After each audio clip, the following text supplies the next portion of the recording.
So guys, as you can see, I'm able to use Ome TV on phone browser. If I refresh the page, as you can see, it totally loads. So I'm going to show you how you can do this. Firstly, you're going to open up any browser that you have on your phone and then just do a Google search for Chromite browser APK, just like this here, and scroll down. We're going to find here one trusted source.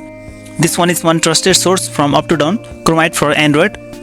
And you can tap on get the latest version and download this Chromite APK and install it. After the installation, let me show you. So I have the Chromite installed here on my phone and I'm just going to launch it. Now what you're going to do after the installation is tap on these three dots at the top right side, scroll down. We're going to go to settings, scroll on here, and we're going to find an option here called user agent. Now under the mobile user agent, you're going to tap on this custom user agent, use custom user agent, that is second option, and then input this user agent string that I have on the description box. Just copy this user agent string from the description and paste it here. After you have copied and pasted it here, just go back. And now we're going to launch Omi.tv. Wait for some time, it will just load. So it's finally loaded. You can continue with any of these options. Let's continue with Facebook.